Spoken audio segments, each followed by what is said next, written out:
Hi, Chris.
Yeah.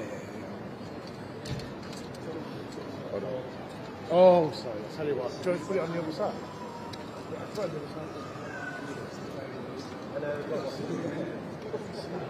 Yeah, I'll put it around this side. No worries, man. Hi, mate. Can I get comms down this line, please?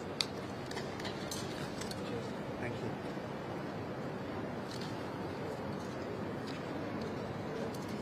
Here you go. That's what I always forget to do. Hi, yeah.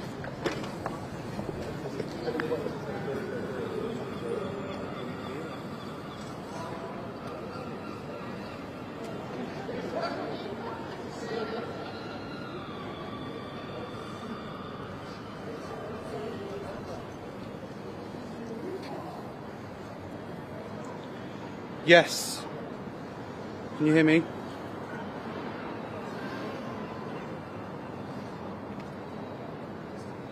Just checking that level. How is that level for you? 1 2 1 2.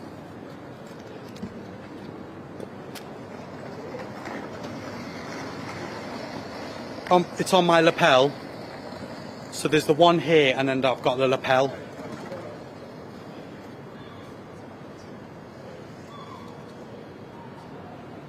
Yeah. Yeah, I've got you.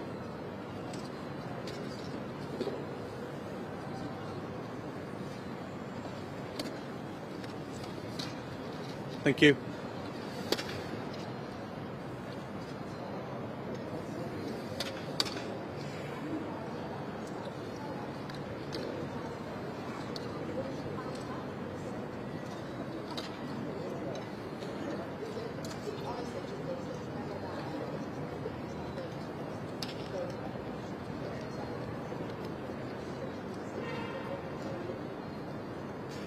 Incredibly emotional, particularly when you start with those victim impact statements read out by the lawyers on behalf of the family, but also when Connor Chapman was given his minimum sentence of 48 years. That's how long he will spend behind bars before he can apply to be released. 48 years was probably one of the largest sentences you can get in a whole life term. He was, of course, yesterday found guilty for the murder of Elle Edwards, amongst other counts as well.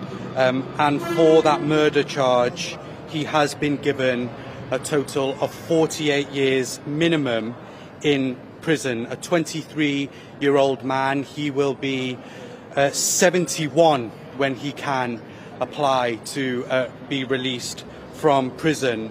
We go back and look at this case. This was a brutal murder. It was a shooting that happened just 10 minutes before Christmas Day outside what was an incredibly busy pub on Christmas Eve. It was packed with people, young people, the age of Elle Edwards, who was just 26 years old. She had come out into the beer garden for a smoke, and it was her who took 2 bullets to the back of the head, which were completely unsurvivable. There were 5 other men injured that night as well. And the gunman, Connor Chapman, had arrived in Wallasey 3 hours before at around 9 o'clock in the evening. He essentially did a recce of the area and then about 55 minutes before he fired his gun, he waited in a car parking spot to look for his two targets, those who were essentially criminal gang members of the opposite estate. He was looking out for Kieran Selkeld and Jake Duffy, and they were his intended targets. He did manage to seriously injure them. However, there was nothing that was stopping him firing 12 rounds into a crowd of people, and it was Elle Edwards who got into in the way, was a wholly innocent bystander, and took 2 bullets to the back of the head. It would just give you a bit of information of what was happening inside court when those verdicts, the sentencing was given out by the judge. When he said it was 48 years, reflects your total offending. Tim Edwards, Elle Edwards' father, looked directly at Connor Chapman and said goodbye to him when those sentences were read out. There was also cheers from the public gallery as well. As you can imagine, the family who've been sat through 3.5 weeks of this trial, reliving CCTV footage, reliving moments leading up to Elle Edwards' death, they were incredibly happy. But throughout the whole time that this sentencing was going on, through the victim impact statements, there was a lot of tears inside court, a lot of tissues used, because some of those impact statements were incredibly heartbreaking. One from Tim Edwards, Elle Edwards' father, one from her older brother, and one from her grandma as well. And all the time, Tim Edwards looking directly at Connor Chapman, trying to make eye contact with the man that murdered his daughter. If I read you, if you don't mind, some of the notes from those victim impact statements, Tim Edwards saying that Ellie was the most beautiful, the most kind, the most caring person you could ever ask for. He spoke about how the events of Christmas Eve has impacted the family in a whole number of ways. He says the feeling of hopelessness, he can't put that into words. He said this has impacted him and his wife Jana for the rest of their lives. We are expecting shortly for the family to come out, the police as well, Merseyside police, to say a few words. He said that I will do my very best to make sure her name, Ellie Marlene Edwards, is never forgotten. He said Christmas will never be celebrated by myself. Gone is the time of all of us being together, because we will never all be together. Connor Edwards, Ellie's brother, also saying that we loved each other growing up.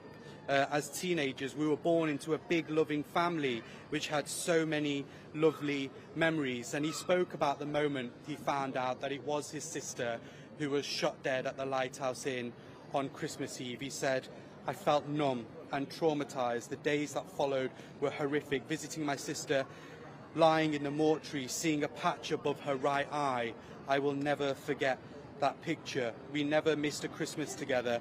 The fact that this happened at that time is utterly horrendous. He says, we've lost everything. We have to carry on as best as we can. I love you and I'll miss you, and I'll cherish the 26 years we had together. And a quick note as well from Ellie's grandma, who Ellie would often call her queen. Her grandma would call her princess. She said, if I were to die tomorrow, the coroner would write the cause of death, died of a broken heart.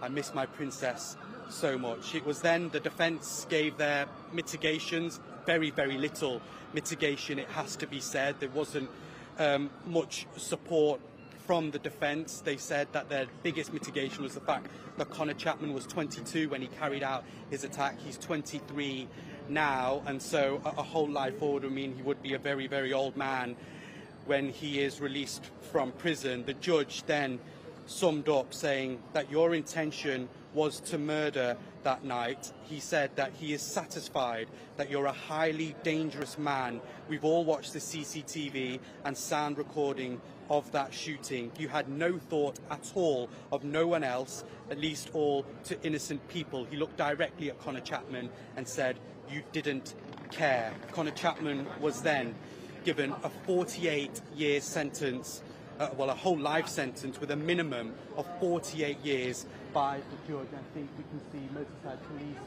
shortly coming out along with the family as well. We'll hear exactly what it is that they've got to say very shortly. Also, Thomas Waring, his co-defendant, was sentenced today. Thomas Waring found guilty of 2 charges yesterday. That was possessing a firearm. The gun that Connor Chapman used that night was in Thomas Waring's house after the shooting, and also Thomas Waring had helped Connor Chapman burn out the A-Class Mercedes, a stolen car that was used that evening to carry out his attack. So Thomas Waring also sentenced this evening. If I just go this afternoon, if I just go through the list of what it was specifically that Connor Chapman received from the judge this afternoon. On count 1 of murder, it was a minimum of 48 years. On count 2 and 3, these were concurrent life sentences with a minimum of 23 years, and these were attempted murder on those 2 intended targets, Jake Duffy and Kieran Selkeld. There were also other counts in this trial as well, and for that he has received other concurrent sentences. But of course it is that big one, and I think from memory one of the largest sentences for murder in this country. Of course many remember what happened in this city also last year to a little girl, Olivia Pratt-Corbell, who was shot by Thomas Cashman. He received a sentence of 42 years. The judge has gone 6 years above that for this sentence. Connor Chapman receiving a minimum sentence of 48 years. As I said, we are expecting Elle Edwards' is incredibly emotional but also very happy family now to come out and say a few words. We are also expecting to hear from the senior investigating officer. I'm just looking over at the police. Yes, we'll hear from the senior investigating officer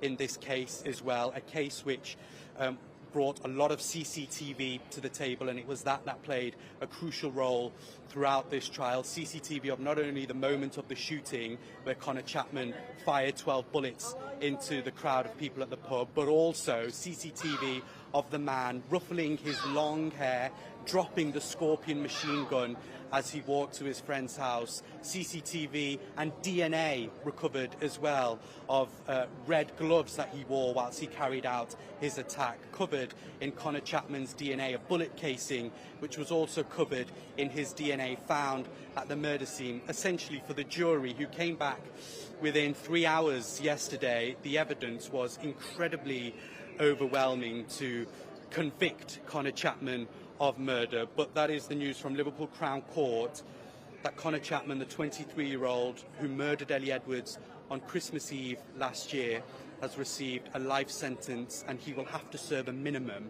of 48 years.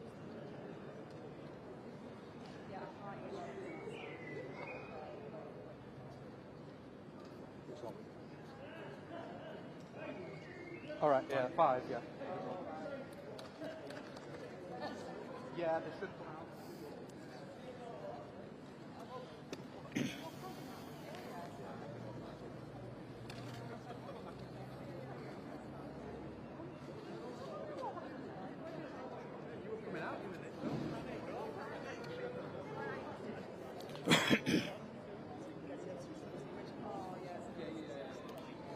Okay, you got me on the other mic now as well, so you should be okay.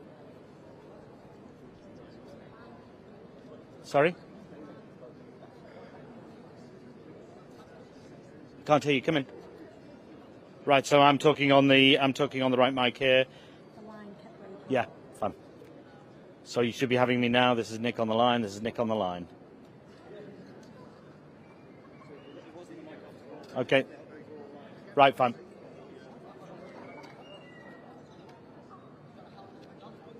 No. No idea.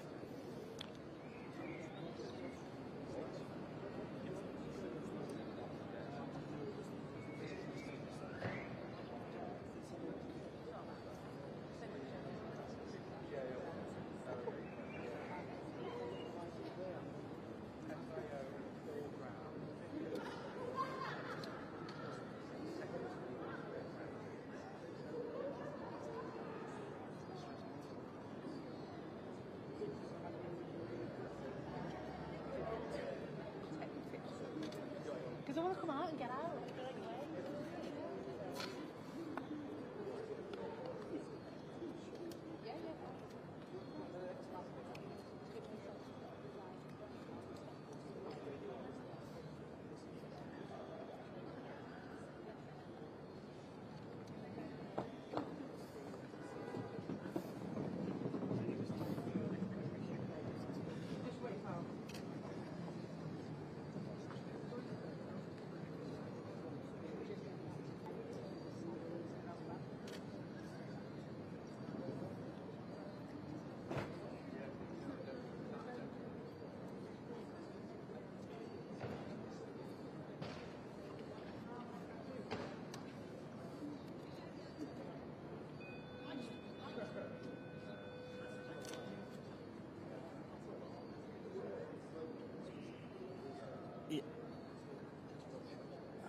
Well, the dock in Liverpool Crown Court is a glass-lined dock, and it is, because of the positioning of it, it's possible to hide right in the corner, which is exactly what Connor Chapman did throughout. He's done it through every day of the proceedings, and he has studiously avoided the gaze of Tim Edwards as he stares at him. And he did exactly the same today. He hid in the corner, away from as many people as he possibly could, which was why at the end of yesterday's proceedings, Tim Edwards shouted the word coward at him as he was taken down upon conviction. Today the words scumbag and rat were thrown at him as he was taken down to the court. I want to outline some of the things that Mr. Justice Goose said to Chapman. He pointed straight at Chapman in terms of his eyeline and said, what you did to these 6 people who were injured was shocking. It was wicked. You murdered and you tried to kill 2 other men and you wounded the others. You fired at close range. Your intention was to kill the 2 men who were seriously injured, Kieran Salkeld and Jake Duffy, who were members of a rival gang. You are a highly dangerous man. We've all watched the CCTV of the shooting. It is utterly shocking. You had no thought for anyone else. The risk of all those being murdered was as substantial as it was obvious, and you didn't care. Then you drove straight to your friend's house to look and got him to look after the gun. You spent the next few days removing the evidence and getting rid of the evidence, washing clothing and shoes before the police searched it, and destroying mobile phones. And this was taken very seriously by the court, that not only did Chapman carry out the murders and carry out the attacks, but he also carried out a systematic disabling of the evidence to try and thwart the investigation. It was only because of the painstaking work of the police that they managed to find out who was involved, and that involved CCTV footage. Thousands of hours of CCTV footage was culled and was brought in to the police investigation. They were able to spot right in the distance people walking in front of Chapman's house. They timed the journeys that were taken in the stolen car that Chapman had taken possession of about 3 months earlier. They had mobile phone records that linked him. They had DNA evidence that linked him, gunshot residue evidence as well, and links to the clothing that he was wearing. Everything that they possibly could do to get this conviction, they had in place. And when it was a litany of prosecution evidence that was put forward to the court, and really the court had, the defence teams had very little to answer. Chapman's defence throughout this trial was, it wasn't me, that it was somebody else. He'd been at home, he said, wrapping Christmas presents, watching YouTube videos on how to wrap presents properly before sleeping on the couch because he didn't want to go upstairs to be with his girlfriend and their baby in bed because the baby was a little poorly. And no, the jury just simply didn't believe him. This was, remember, a 3.5-week-long trial, and the jury came back within 3.5 hours with unanimous verdicts of guilty. There was no messing around as far as the jury was concerned. They asked one question after they went out of the judge, and that was simply a junior question to the junior offending person, Thomas Waring, as to his culpability. He too was found guilty of everything that had him, that was in front of him. Just looking through some more notes, the judge said that when it came to the sentencing, he was going to pass concurrent sentences. He said for count one, the term is life. It just is a question of how much of a life sentence that is. He said, I have to decide if this is a whole life or a minimum term. He said, your offending is on the cusp. I cannot conclude a whole life term must be imposed. The starting point when you could first be released is to be increased from 36 years, which is the standard term, to 48 years, and that was because of the weapon that was used, because of the premeditated nature of the attack, and the fact that this was a gang-related crime that was just intended really to cause violence and intimidation to all those who lived on the housing estates where these two gangs were, both the Woodchurch estate, which Chapman was a member of, and also the Ford, the Beechwood estate, which is on the other side of the M53 motorway in Wirral, and that's where the two people who were the targets of the attack, a man called Kieran Salkeld and another man called Jake Duffy, were living. Those two were both seriously injured in the attack. Now, in terms of what actually sparked this off, it appears that 24 hours before the shooting took place, there had been an attack. It was caught on a Ring doorbell by somebody, and it showed Kieran Salkeld and Jake Duffy, the members of the other gang, beating senselessly one man who was a member of the Woodchurch gang, and beating him to a pulp in the front of a door. Both those men, Salkeld and Duffy, were convicted for their crimes and are currently serving prison sentences. But that seems to have been the spark that actually caused this to happen. So the sentence was 48 years. I think what we're going to hear now is from the police officers. The first person we're going to speak from is Detective Superintendent Paul Grounds. People are clapping as he comes over. I'm just going to get out of the shop.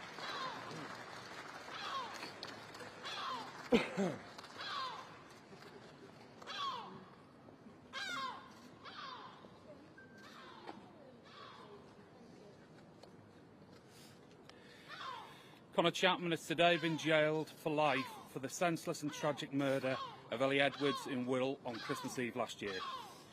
Elle was a young woman with her whole life ahead of her who was simply enjoying a night out in a pub with her family and friends. The cowardly actions of Chapman on that night, firing at his intended targets whilst they were stood outside in a crowd, shows the arrogance and contempt that he had for everybody else. As a result of his reckless actions, Elle had her life tragically cut short. Her family and friends and everyone who knew her have been left devastated by their loss. Today, Chapman is behind bars where he rightly belongs and where he will now spend a considerable period of his adult life. His co-accused, Thomas Wirral, has also been brought to justice. No sentence, however long, can change what Chapman did, but I hope that knowing he has been brought to justice and is off our streets brings some small amount of comfort. I hope that it serves as a deterrent to anybody considering picking up or using a gun. I would like to take this opportunity to pay tribute to Ellie's family, who throughout the whole investigation and the trial have remained dignified and composed despite being forced to relive the horrific events of Christmas Eve. And I hope that they can now start to properly grieve their loss. I would like to thank the Crown Prosecution Service, Adam Clark, and then in particular Nigel Powers, King's Counsel, and Katie Appleton for the successful prosecution of the case. I would also like to thank all officers and staff from across all strands of Merseyside Police who were involved in this case. From day one, their commitment, dedication and hard work has been key to the investigation and has allowed us to successfully prosecute Chapman and Wirral and get the justice for Ellie's family. Thank you. I'd like to just echo what Paul said, really, that the amount of people involved in this investigation from day one, literally from the minute it happened, has been remarkable, and they did not give up. They were relentless in achieving the goal, which was to get justice for Ellie and catch the killer. Thankfully now he's got 48 years and hopefully he never sees Christmas again. If I'm lucky enough to still be around for a long time, yeah, I would do my best to make sure he never comes out of jail. And I know there's a lot of people who've been affected by this, and that includes the whole family behind me. And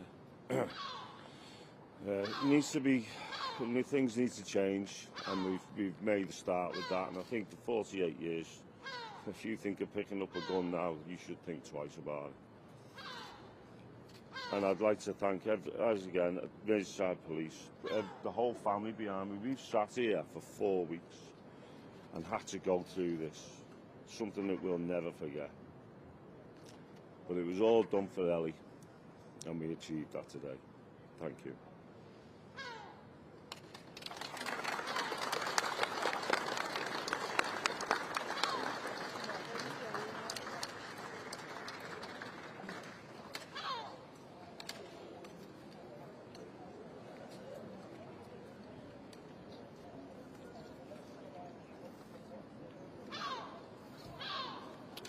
Right, this is Mike again.